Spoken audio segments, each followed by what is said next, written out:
Daughters series. This is our session number 4. Last week we were on TikTok Live. We were a day late because I was traveling and the recording did not record accurately. So here we are on YouTube pivoting because we do not want dark interference in our transmissions. We had an epic transmission last week, so we will be doing a bit of a refresher on that content and adding new content on Ereshkigal on this evening. So let us do our official introductions. I am Dragon Jedi 44, also known as Allison.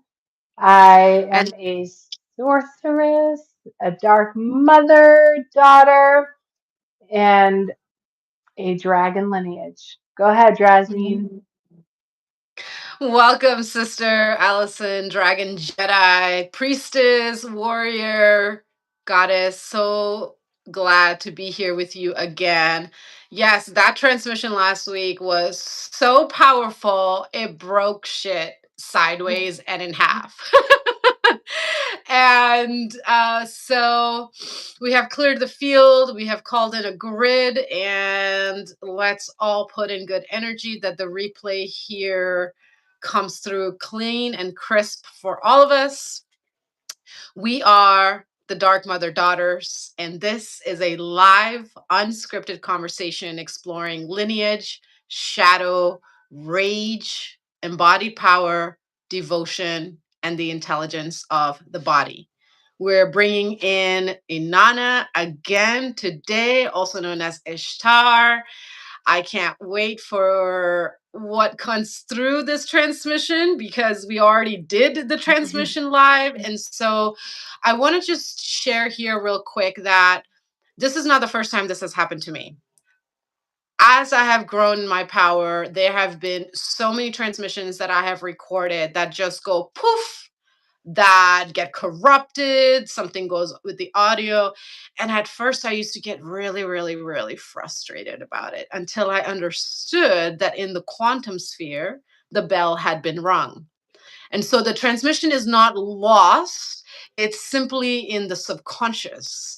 And as we bring the transmission in today, that frequency is going to come forward again, perhaps in different ways of expression.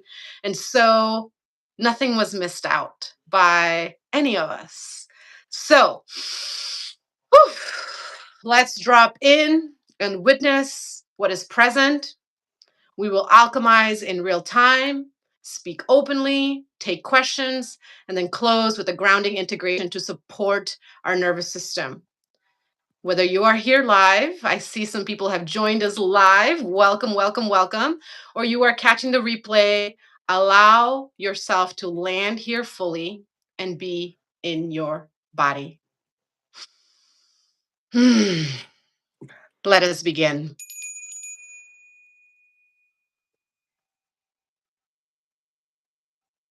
Thank you, sister. Welcome, welcome into our 4th episode of the Dark Mother Daughters.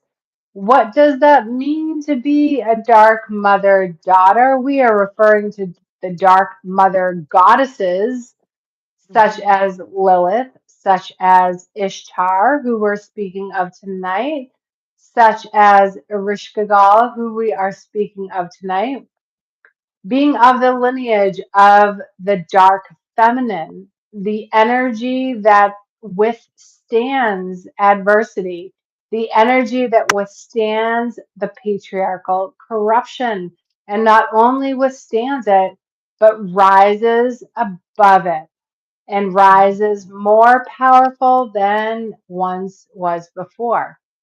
So we are going to reminisce once again about Ishtar, Innana, her descent into the hell realm and her ascension back up into her power, and what her sister's role was in all of that. So before we get into that, Drasmin, would you like to formally introduce yourself? So I am Drasmin. divine soul in the human experience. And I am a poet, an alchemist, and a priestess, modal artist, as our beautiful sister Allison here has dubbed. And I have so many beautiful gifts.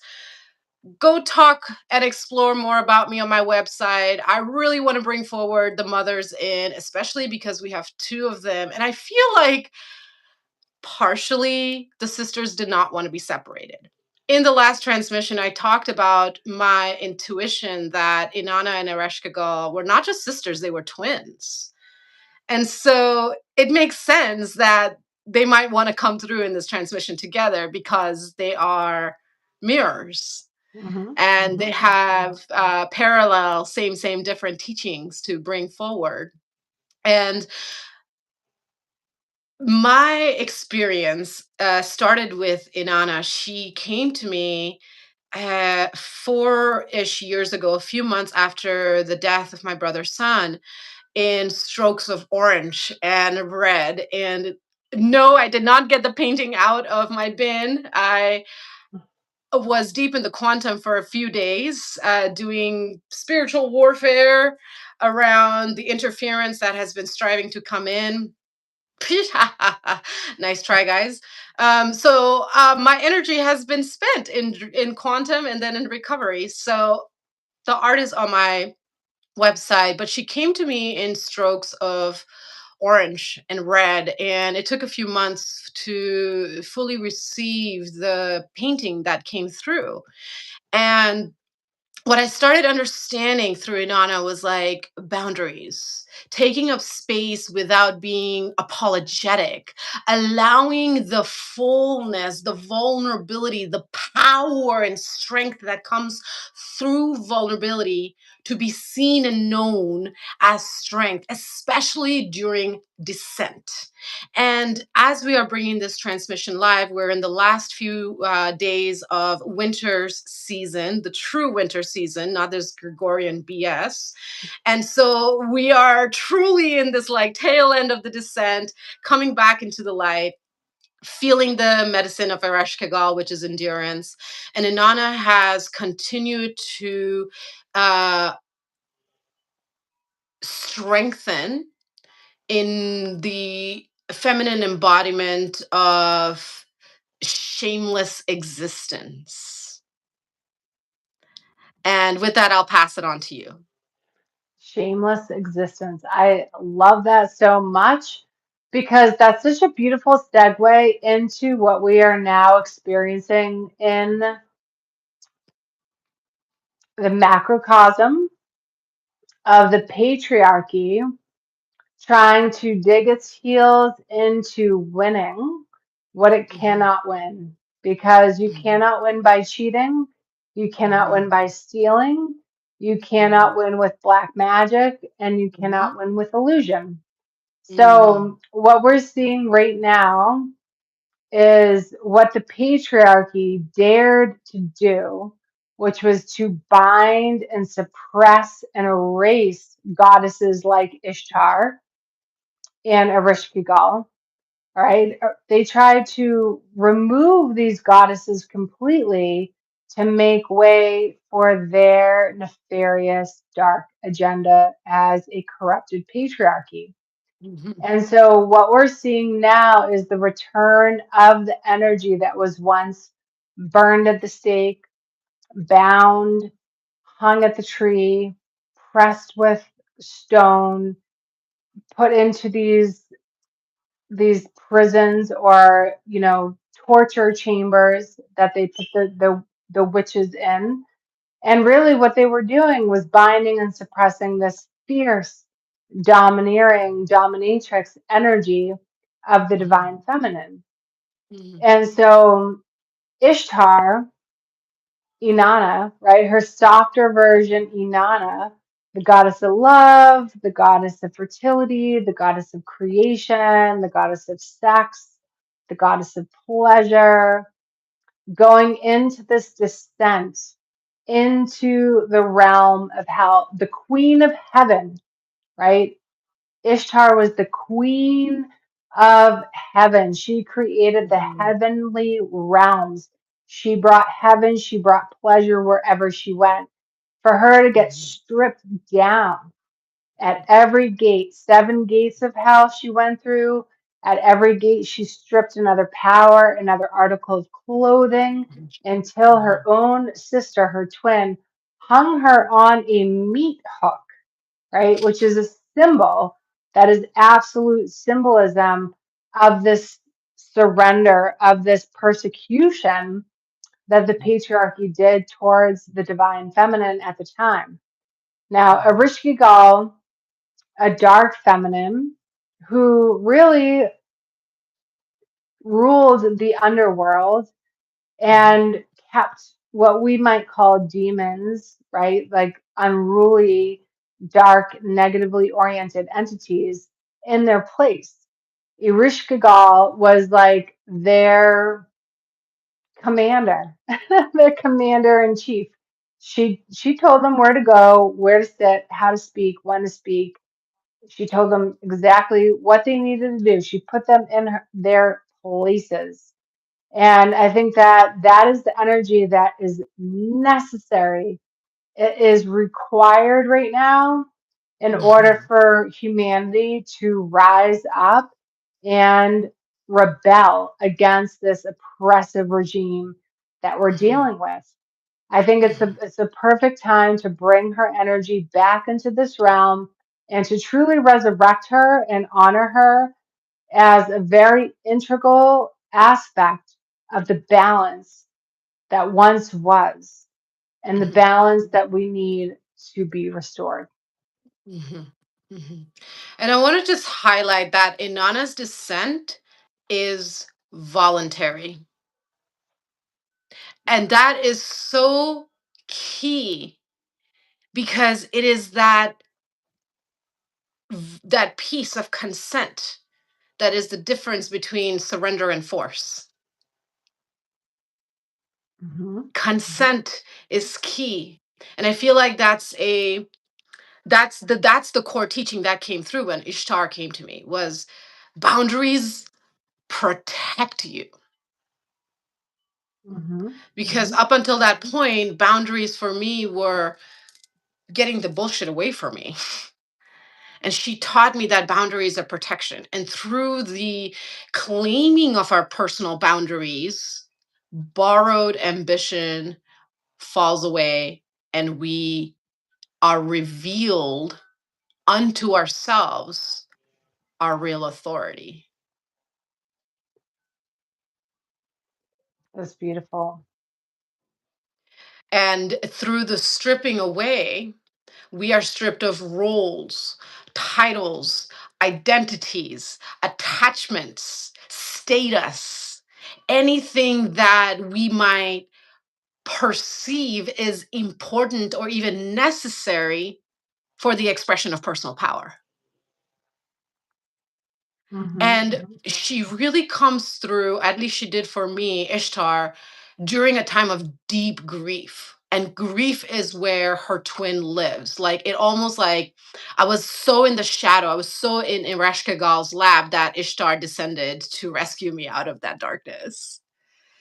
Because in Ereshkigal is like the depth, the consequence of living in or not in alignment to true authority.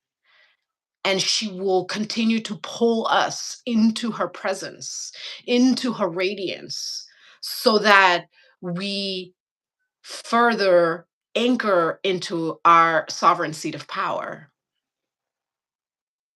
Last week when we were bringing the Inanna Ishtar transmission forward, I was just coming out of my moon cycle. We just had that blood moon eclipse, and I felt that it was so delicious to go through my own descent as we were talking about the goddess of descent, as we are completing the full moon, as we are completing the 2025 year. And so I'm now inviting our audience here. I see a couple of comments to really think about descent and inward return as a natural process and part of our being human experience. And that number 7 is significant because there are 7 days to a week. there is something happening every single day of the week that then allows us to be reborn through Sunday, the day of the sun. And then we go into Moon Day where we start feeling the rebirth that has happened and we're in that tender place. And so there is a progression. There is a remembrance that starts stirring. Not the goddess that I worked with in for remembrance, that'll come later, but there is a remembrance that starts stirring when we are stripped of the masks or the shadows that we might be living under. Yep. Absolutely. Yeah. Now, one thing I did want to talk about tonight is that Inanna Ishtar was hung by her sister on a meat hook, right? Like that's the story. Hung up on a meat hook. And when I first read that, I had a visceral feeling because I've always had this very sore spot in my back, right? Like maybe where if I were to have been hung up on a meat hook is exactly where I feel this tender pain.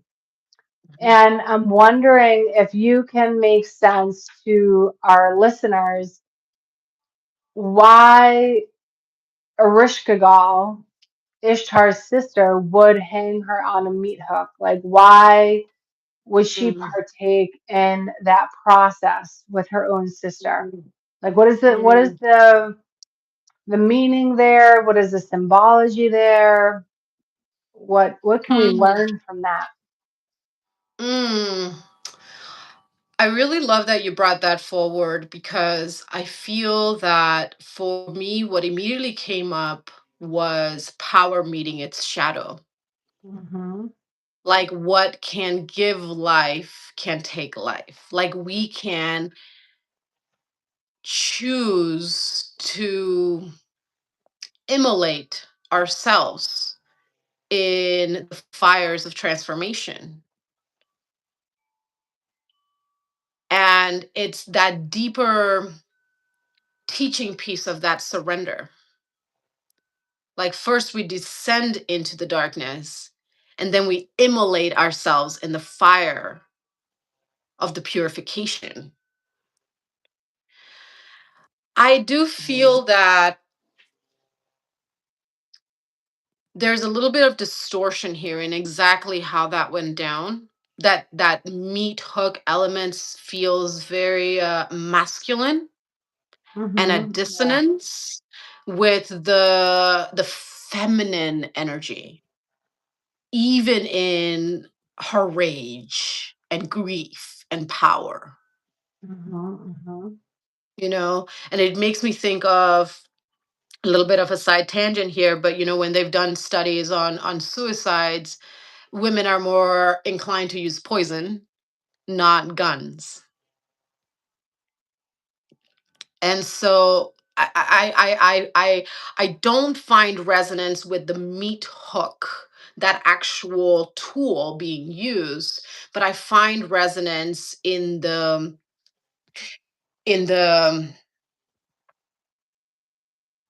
deeper surrender to the fire. I also want to share something here that I have found quite interesting is that every single woman being highlighted here, that I have met over the last 10 years I've been doing women's work, has pain in that area of the back. And it makes me think to how we are a collective frequency. Like the divine feminine energy is of collective frequency. We woman consciousness carries families, communities, emotional worlds, and so there's almost like a shared um trauma echo Mm-hmm. Mm-hmm. to this um perversion in the story recounting of the goddess frequency that we all feel, no matter how much. massage and exercise and acupuncture we might do, it's like a shared wound that we hold. And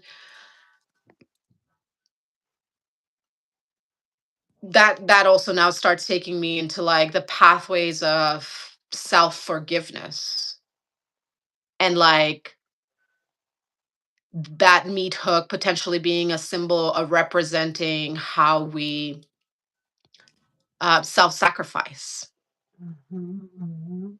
Okay, in the yeah. name in the name of nurturing.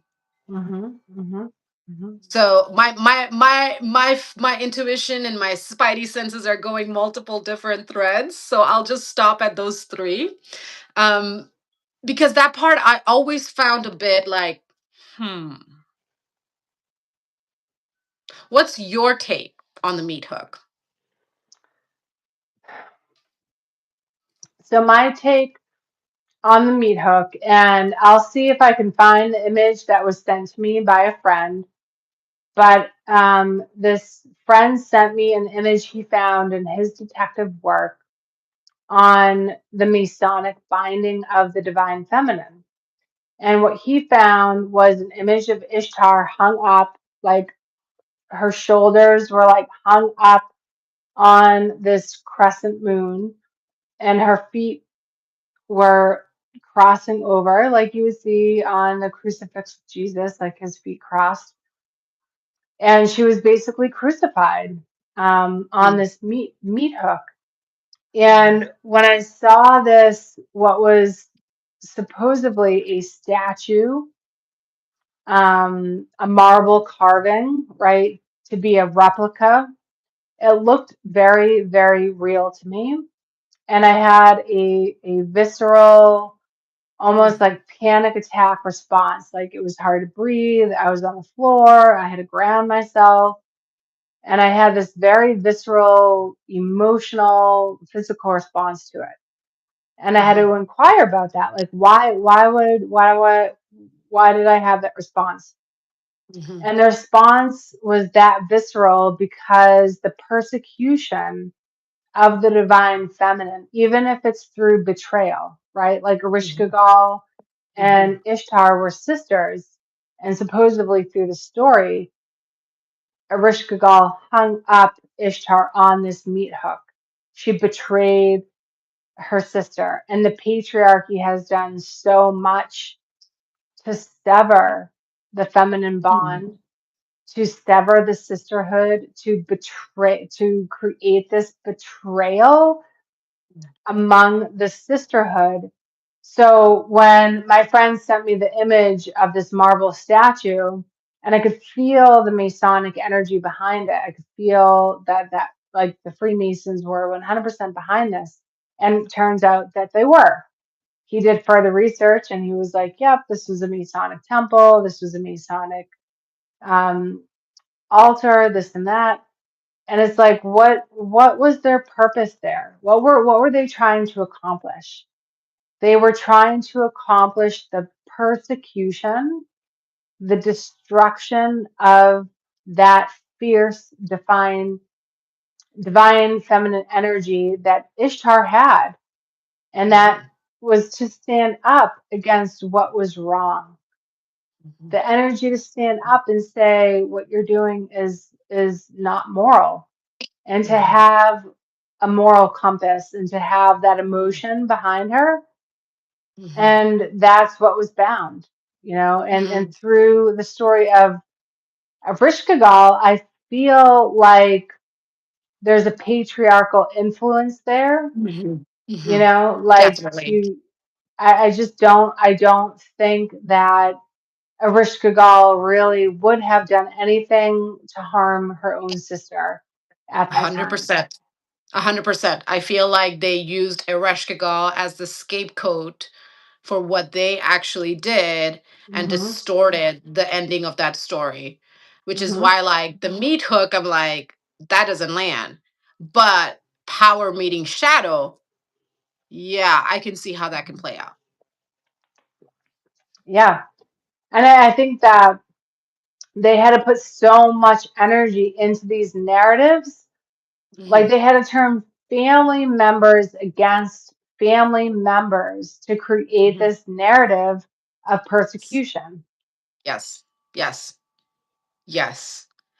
And in the last transmission that we brought forward, I recall speaking into how this has played out in the tearing away of sibling energy, Yeah. in even like the divine twin flame unions, and how there's a lot of like toxic energy in quote unquote these supposed divine unions. It's because of that distortion, that literal fucking hook still in our collective feminine body, feeling the disgrace in one form or another, because we have all cycled through an embodiment of woman who has experienced persecution in some form or another. Maybe not as violent as being strung up on a hook, which I have experienced in a past life, recent recollection, still processing what the actual fuck.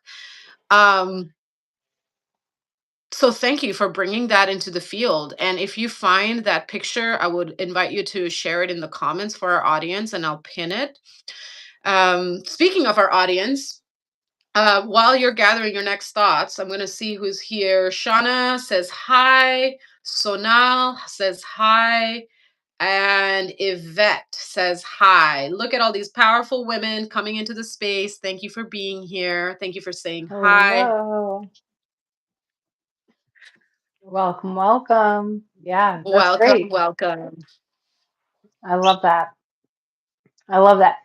Yeah, and going back to the meat hook too, I think it's more of a symbol of what the patriarchy has done to the divine feminine, which is hang up that wisdom, hang up what we have to say on a hook, right? Hmm. Like the diminishing, the Hmm. demoralizing. Yeah. And you were asking about earlier, what was their intent? Absolute defilement. What the worst of the worst they can think of, to make a mockery, right? To make a mockery. Hmm, hmm, And that has been normalized hmm, through time. We have normalized it being funny to hit somebody to get their attention. right, like, Society has normalized calling people names to get their attention. hmm, hmm, Society has normalized broken families. Oh, you're 18, it's time to move out because you're Mr. Independent. hmm, hmm, hmm, hmm, Right? It has normalized dysfunction. It has normalized managing from depletion. The fact that, and I've spoken into this before, divorce lawyers are the second paying career in the United States of America. That is a sick society. We are literally biologically designed to operate in collaborative, co creative community, not in separation. hmm.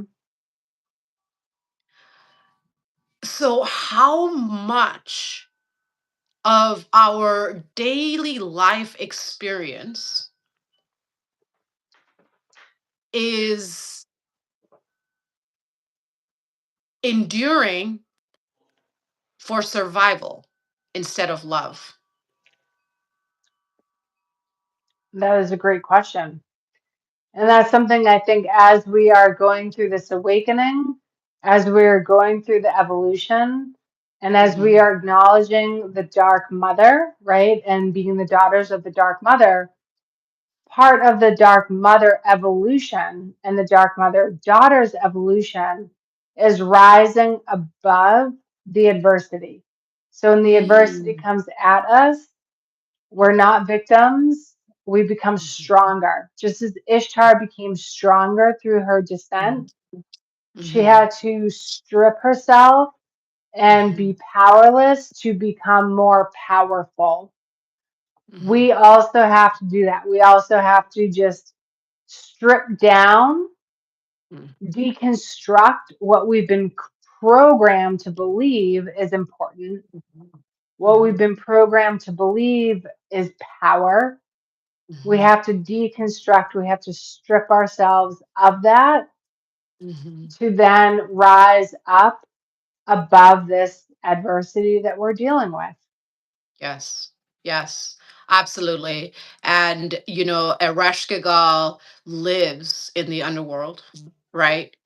Which means the medicine here is the reminder that we are held in that unknown. We are held in the discovery. We are held in that vulnerability. The underworld does not rush healing. Mhm. You Mhm. cannot rush your healing. That is another one of those fucking programs of like, oh, well, your fever's gone, so back to work. The body needs time to rest.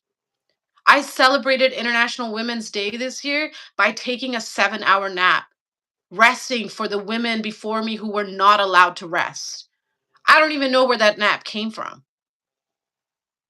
It's like rest is the greatest revolution that we can do as women right now. Saying, no, I'm not going to carry this shit anymore because we continue enabling codependency when we keep carrying it because, well, this is just how it's been done for hundreds and thousands of years. No, women are not meant to work alone, let alone hold it all.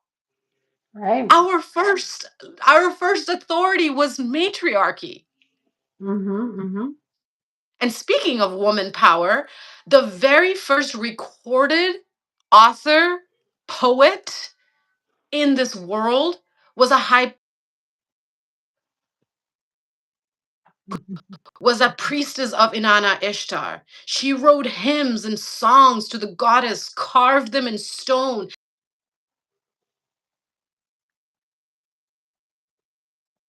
It was to anchor the power of women in this world. Like she had the gift of sight. Of course she did. She was with.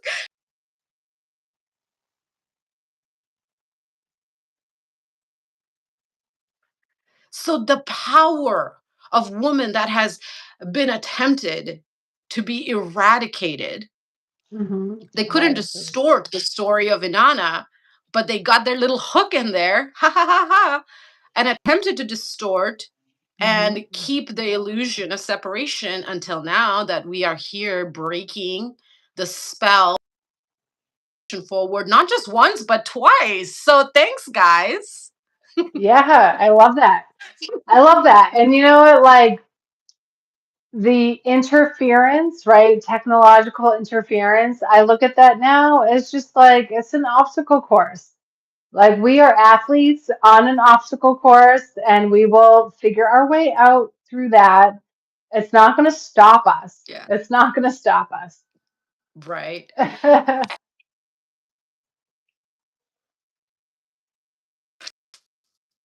What we're doing is actually effecting. So thank you Hmm. for the confirmation. Oh, absolutely.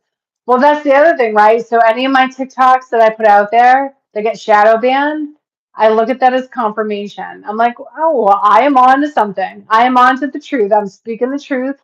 Because if there's any effort to interfere, then you know you're on to something good. If there's any interference whatsoever, then you know you're on to something. Mhm. Hmm. I find it interesting just in that moment where you were speaking, the video started glitching really badly. And I'm curious if it's glitching for you right now as I'm speaking. It's not glitching for me. No. So let's clear the field. Oh, a card just beeped. Thank you, confirmation. Let's bring what you just said again, just in case. Okay. All right. So, any and all effort to interfere with our mission shall be met with us rising above and becoming more powerful and more intelligent than we were before the interference. Just as Ouch. Ishtar rose out from her descent more powerful than she were before she descended, we shall also rise into more powerful versions Mhm. of ourselves with any and all interference. Mm. Now that came through clear. Yes. Yes. Yeah, no, and that is something that the last 5, 6 years of my evolution, I have put a lot, and you can look in my TikTok DragonJedi44 channel for incantations specific to Mhm. rising above and becoming more powerful in response to adversity. Mhm. How to handle the layer upon layer upon layer of trauma, Mhm. layer upon layer upon layer of dark interference, right? Mhm. Mhm. How does one rise above that? How do you do that? Mhm. How does one do that? How do you become more powerful in response to an intention to defeat you? How do you Mhm. become more powerful rather than become victim of the attack? And I think Mm. that's like a great question for Ishtar, a great question for Ereshkigal. Like, how did these goddesses, how did they overcome the adversity that they were encountering at the time? And that adversity that they encountered at the time is not that much different than what we are encountering now. It's the Mhm. same energy, it's the Mhm. same intention, it's just a Mhm. different form, and it Mhm. looks different and feels different. So, Mhm. a question to the collective is how do we respond to this adversity? How do we rise Mhm. above it? How do we become more Mhm. powerful? How do we become more Mm. intelligent? How? Mm. Mhm. Mhm. Hmm. Strip all the layers and sit in front of a mirror naked, my darlings. Yes. I love that. And you know what? Mirror magic was a thing. Isis was very good at it. Speaking into the mirror, looking at yourself in the mirror. And what I do is I speak a power statement. I don't say affirmation. That seems like a little feeble. So I say power statement or healing statement. And I Or say it power like, identity. oh, I love that even better. Power identity. Speak your power words, your incantations into the mirror, looking into the left eye and then looking into the right eye. I go back and forth. I do a little calibration, but it is powerful. And that was an actual type of magic. Mirror, mirror on the wall. Show me what was it? Mirror, mirror on the wall. Show me who's the most beautiful. Yeah, that's another just okay. Let's fucking talk about it because the whole princess thing has been a way that they have hijacked Mm-hmm. consciousness. Mm-hmm. Mm-hmm. Okay, the whole princess, damsel in distress, little girls running around with tiaras and ball gowns like they're little girls. They're not at the ages of transitioning into womanhood. Mm-hmm. Come Mm-hmm. on. They're Yeah. little girls. They're not young women. They're not princesses. They're not meant to be paraded around. Ooh, ooh, let me take a breath right there because you were talking about how you were on your way down to Florida last week, and that's why we were Mm-hmm. a day late. And on the way, Mm-hmm. you stopped at that Masonic lodge and you were doing your magic. And what did you find there? Oh, hell. I was in the fucking quantum working on that shit for 3 days. Princess parties. Listen, I have still not completely fully processed. And for people that are listening to this replay now, let me just tell you what Drasmin is referring to. So Yeah, tell the whole story. I will. So I live in Massachusetts. My parents live in Florida. I had to drive down to Florida on a medical leave act to help my parents out, specifically my dad. On my way down here, I had to stop, take some stretch breaks, refill the gas tank, have a snack, and I just so happened to stop at the George Washington Masonic Memorial in Alexandria, Virginia. Now, this was created by the Freemasons to honor their brotherhood, their brethren, their fraternity, which is complete bullshit. It is Piracy. not a brotherhood. It's a disgrace to brotherhood. It's thievery, it's piracy. They are the pirates of the world. And what was absolutely completely disturbing to me as I approached the building, there was a sign for the Pretty Princess Party, and they expected 300 young girls between the ages of 2 and 8 years old to arrive with their parents dressed as a princess with like makeup artists and photo shoots, and they were doing photo shoots in the Masonic Lodge. There's a Masonic theater where these girls were dancing on stage, and the only thing that I could conclude as to what the fuck are they doing throwing these princess parties in a Masonic memorial in Alexandria, Virginia, would be to siphon the divine feminine. And And so, innocence. and yes, to siphon innocence and the divine feminine. And to confirm my theory, if you Google this memorial on Google Maps and you go on satellite view, you will see that there is a divine feminine landscape. They carved the divine feminine anatomy into the landscape, literally including a vaginal canal. There's like a straight canal, and then there's the womb, like these wavy lines of the womb.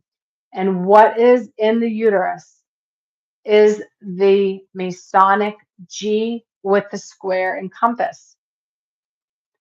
And where the ovaries would be on an anatomical map is where there are trees.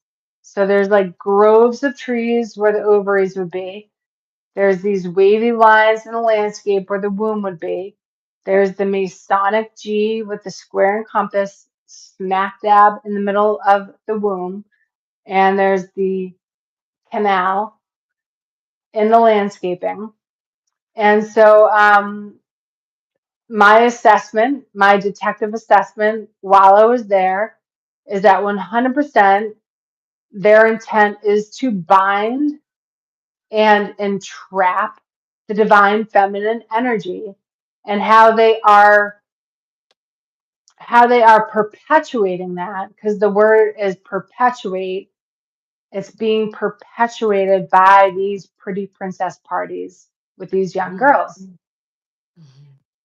That's my theory.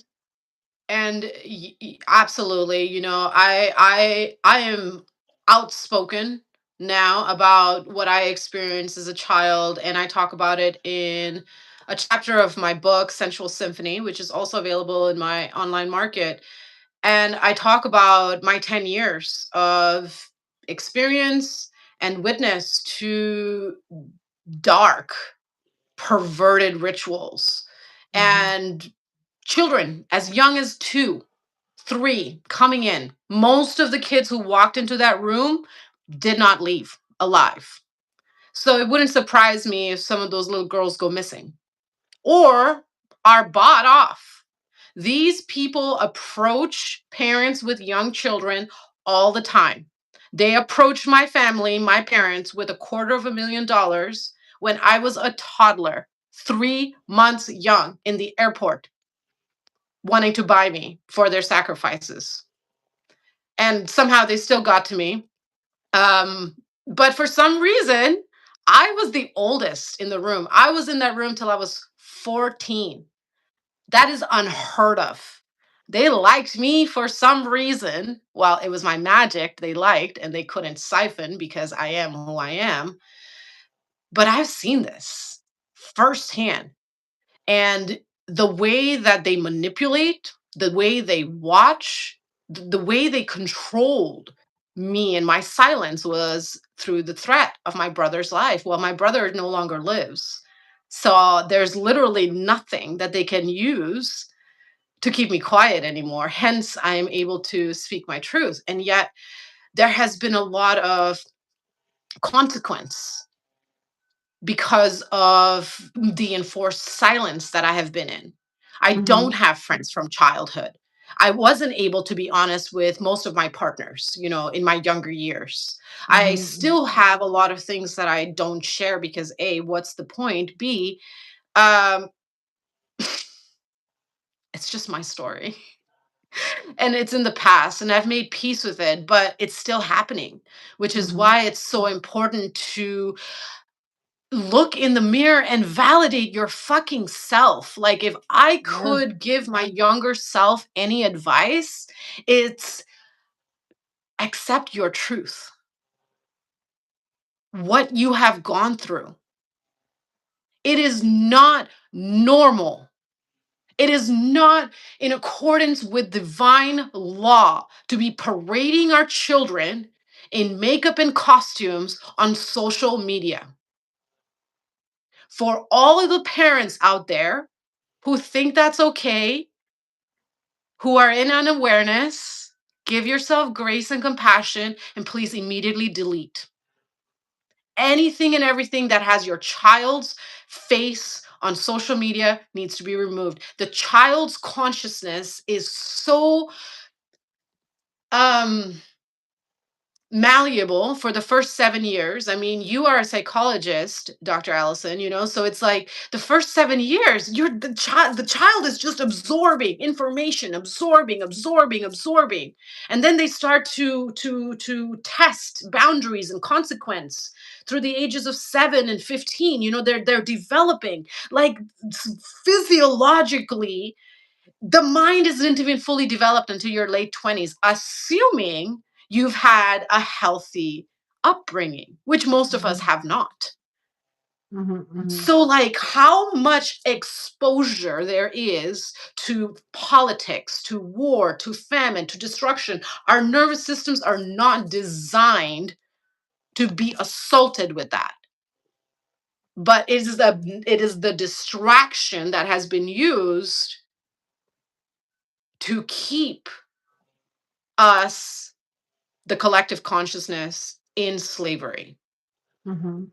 Mhm. in the grind of 9 to 5, in quote unquote, the struggle is real, in life is so hard, in, oh, well, I don't do this, no one else will. Like these loops that get perpetuated and stuck in, their power is coming from our children,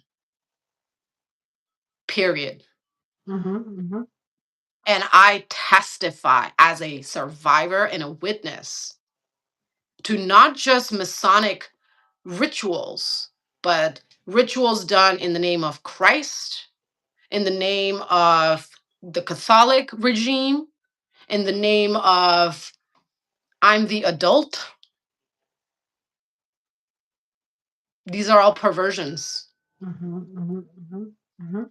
And I've been really sitting with Ereshkigal's medicine over this past week, and something that isn't talked about in the stories that I feel she wants to bring forward is that when we are in the underworld, yes, we are stripped of our illusions, but we are also now faced with the consequence Mhm. of Mhm. that willful neglect or lack of awareness, right? It doesn't matter. It doesn't matter because there is still consequence. And I feel like that story of consequence was what was replaced by the meat hook story. That makes sense. Yep, that makes sense. So I want to shift the conversation now to how do we now, you brought this question earlier. How do we step into our power? How do we face consequences of choice or absence of action, right? Like action and non action are both choices. And what that has rippled into, not just for ourselves, but collective. Like this whole idea of self leadership and self responsibility has become so distorted. Yes, be accountable and responsible for yourself, but not to the point of dysfunction and perpetuating isolation and separation. Hmm. It takes enormous self-awareness, enormous self-awareness. And if we can relate that back to Ishtar's descent of stripping herself from articles of clothing to power, right? Just stripping herself down to the bare minimum of survival. Mhm. And we think about like something that's been on my mind quite a bit is evolution of nature, right? We're taught like a porcupine evolves to have quills because there was a threat. An orca Mhm. whale is apex because it evolved to be apex, right? Mhm. Like the lions evolved to have sharp teeth and sharp claws to survive. The skunk Mhm. survived by evolving to have a gland to produce this disgusting odor. Like we learn as children about nature and the evolution of nature. And what I remember being on repeat is these themes of defense, the themes Mhm. of defending oneself against threat. And what we have been up against for centuries as divine feminines, as goddesses, as high priestesses, as witches, as sorceresses, whatever you want, healers, midwife, whatever title As you want to put to women. it.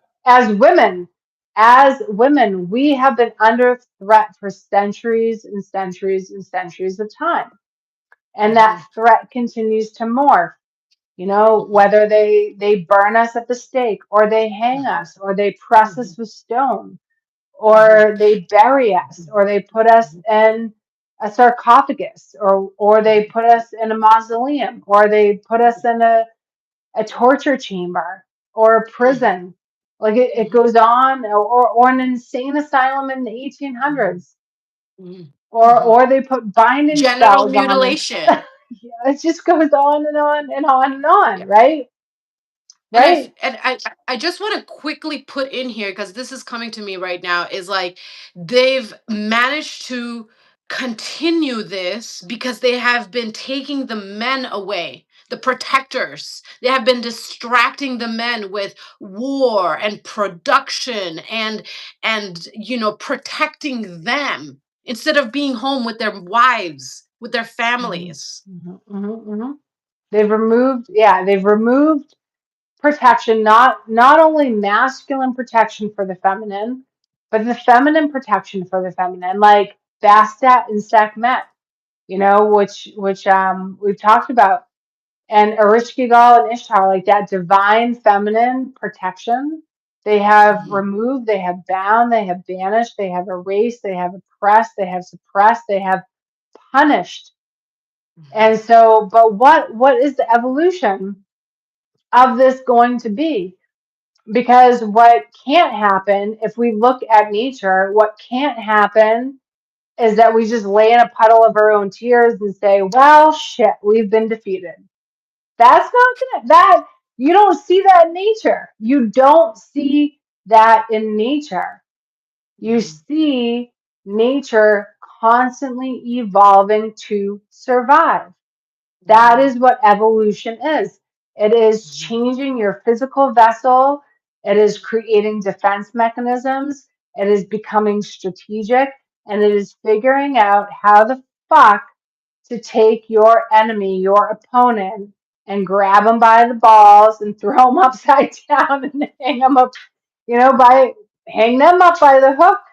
So I think that like The Ishtar and Ereshkigal story is such a beautiful segue story into like, how are we going to deal with this adversity? How are we dealing with the threat? What are we doing?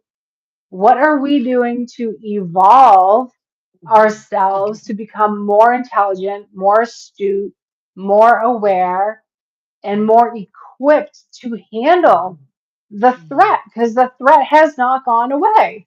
The threat is clearly there. Yeah. And I feel like I really love that you brought in this defense piece because, yes, it served us to a point, but now it is a hindrance. Now we need to transform our relationship with our quote unquote defense mechanisms and again check our sense of awareness, check our discernment to, are we holding our shields up against the malevolence and not our sisters and brothers? And this is what I have been bringing voice into in the women's circles, in the tantra circles, in the spiritual communities. Really, everywhere I go, I've been voicing into, yes, you're in your sovereignty, but you're still in defense, in co creation, right? Because that program is there, that evolutionary Hmm. program is there of like, yeah, we have evolved and we have had to create defenses because that is what protected us. But now we have to evolve again and shift our awareness of where that defense is actually coming out at, Hmm. right? Hmm. And learn how to listen with our hearts, not our ears. Right. Somebody can be angry, but you can recognize that they are expressing their frustration rather than hitting you in the face when we listen with our hearts. And I feel like that's where that Ereshkigal medicine comes in. The medicine, the stillness, when there's exhaustion and grief, it may just very well be recalibration. And your only assignment is to just receive the Hmm. restructuring that is happening through your own divine intelligence. And that it's okay to be held by another through that process. Yep. That's amazing. It's okay to be held by an other. And I want to bring that back to the meat hook. And in that evolution, you might be hung on a hook. You might actually be hung up and put in complete surrender before you can come out of it, right? Mhm, Like there might be a point in time of just saying, here I am, mhm. I'm on this hook, I can't move. The only thing I can do is just accept and surrender to the point of my existence that I'm experiencing right now.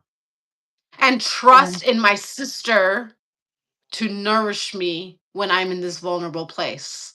I feel mhm. like there is a key teaching of trust in the sisterhood when you are in this absolute point of muck that was intentionally removed. And I can feel it as we are speaking right now. Mhm. This is how we start breaking the illusion by communicating with those in our inner circle the truth of what we are experiencing in and allowing the truth to clear out those who are full of shit and want to live Yeah, in their distortion yeah. and illusion and want to be in the victim loop rather No, than share leadership. well, absolutely. And I'm also thinking about like the vast amounts of false narratives that the patriarchy has created to overlay on top of the truth. And if we look at like Ereshkigal and Ishtar, like back in those times, why would a sister betray another sister who is going through this process? Like, It doesn't make any logical sense. Mhm. Once you're tapped into like the true divine feminine energy, and you Mhm. know the true energy of divine sisterhood, Mhm. like you wouldn't want to ever do that to a real Mhm. sister. A risk- Yes. So like that has to be a false narrative. There has to be a smear campaign. There has to be an intention through that narrative to make sisters doubt each other, Mhm. right? To Mhm. to Yeah. to instill that like mistrust, that Mhm. of So, betrayal. right. So if there are any detectives who are watching and you feel inspired to crack open this can of worms, we would love the assist. Yeah, I love So detectives. I love detectives, right? So, who's in the audience here? Do we have questions? Do we have comments? Let's start bringing this into a close. We went a little longer than usual today because we just had the two goddesses to bring through, but I want to bring forward anything else that wants to come through. Let's see. Um, yes, Sonala is saying, asking if I am Indian. I am of Indian lineage. Thank you, Om Jai Ma. And Shauna is saying, I'm crying. Ah, yes. Feel those tears of remembrance. Let the rivers purify, cleanse, baptize your soul as you remember. Mm, your body knows. Your body knows.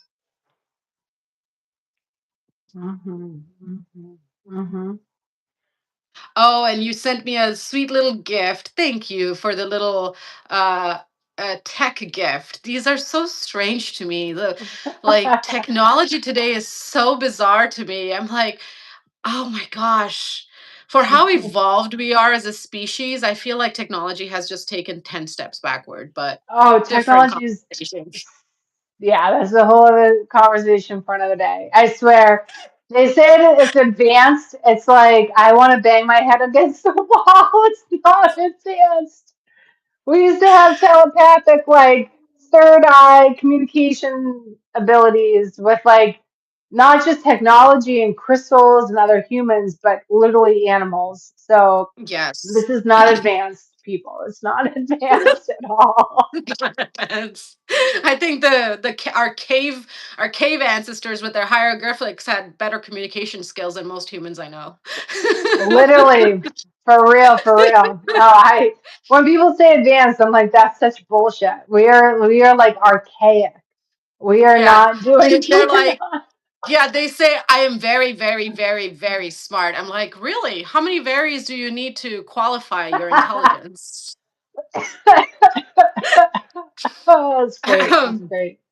That's good stuff. So, how do we want to start to close our Ereshkigal Ishtar Inanna transmission today before I bring our closing grounding nervous system integration practice?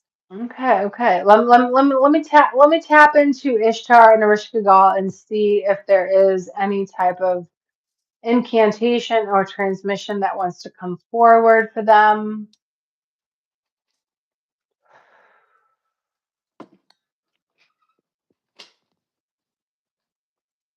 So what I'm getting here is now,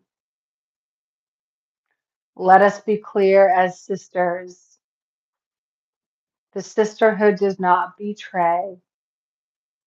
The sisterhood does not turn on one another. Only the patriarchy will cause that. We hereby declare as Ishtar and Ereshkigal any and all false narratives, smear campaigns, or illusion magic done with our name to create mistrust and betrayal among women. We denounce it. We revoke it. We rebuke it. Let the divine sisterhood be restored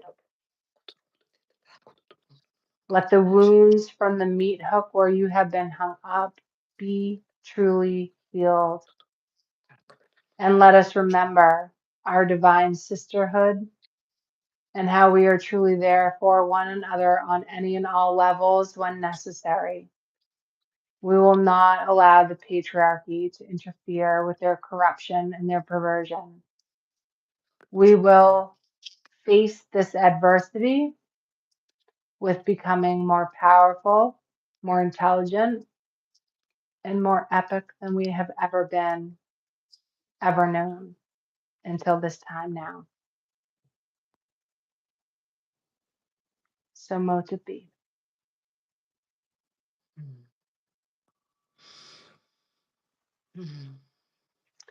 I And with invite you now that, to take a moment to fully receive and settle in this transmission that has come through. Place one hand on your belly, another on your chest, feet uncrossed, and inhale gently through the nose, filling yourself with this restoration.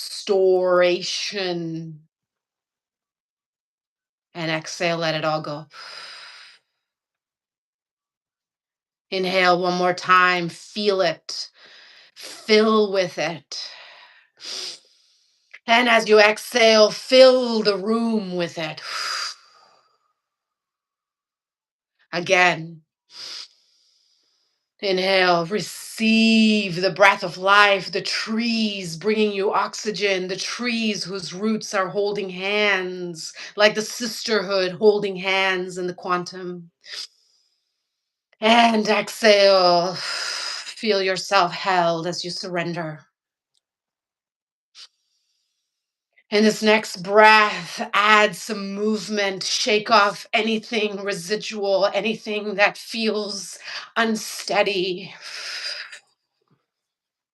Normalize this frequency of interconnectedness. Breathe that in. Speak life into your presence. I am here. I am safe. I am allowed to feel deeply and not move to fix it. I am allowed to take up space and be seen in all that I am. Breathe that in. And softly, softly slow down your movements and gently return to the body. Return to the sacred sovereign center in your heart space. Continue breathing in, normalizing this frequency. If anything was stirred tonight, you do not need to understand it yet. Integration happens through rest, water, breath, nature, and time. One more slow, deep breath, feeling your weight held by the Mother Earth. One more, softly, softly landing back into your body. Thank you, thank you, thank you. thank you so much, Drasmin. This concludes our fourth episode of the Dark Mother Daughters. Drasmin and myself, DragonJedi44, also known as Allison. We are here to present you the wisdom of these goddesses. Thank you so much for joining us, listening, and following along. We are proud to present this information to you. Drasmin, anything else that you may have for our closing words? Thank you, thank you, thank you. Thank you, Allison, Dragon Jedi, for being here with me today, for your sacred work upon this earth. It is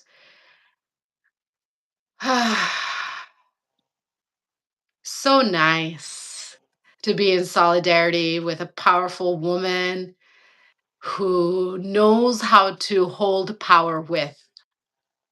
mm, and co-create together and bring this wisdom forward. So deep bow to you in your work. I honor you every day.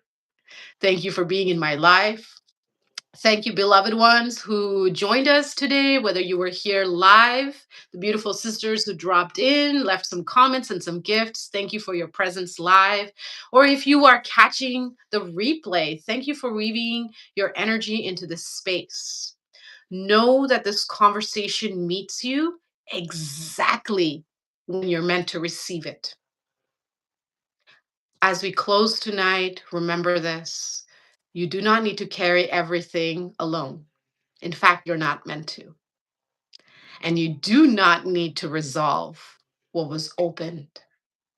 Leave behind what is not yours. Focus on your peace. Stay close to your body, your breath, and your truth. This is the Dark Mother Daughters. Mm, Ashe. Beautiful, Ashe. beautiful, beautiful.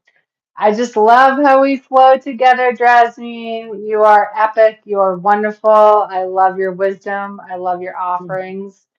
It is a Thank true you. honor to be connected with you and to Mm, have this collaboration. So thank you so much. And I look forward to the replay. Let's trust that Yes, YouTube is not gonna mess this one up. not I at think all. We we're gonna are put the our faith in. power. Woo! We got the power. I got We all my sisters with me. RESPECT. I don't think that's how the songs go, but we're doing a mashup. Woo woo! Because that's our ADHD superpower. That was gorgeous, gorgeous, gorgeous. All right, Jasmine, thank you so much. I look forward to next week will be episode 5. But bam, we are cranking through this. We are killing it. I love it. We are. And I'm looking forward to it because we are bringing a Lady Mother Isis in. And oh, she's coming in hot. She's coming in hot. But until then, Woo! Yes. be through what you have received now. We love you all so very much. Love to you all.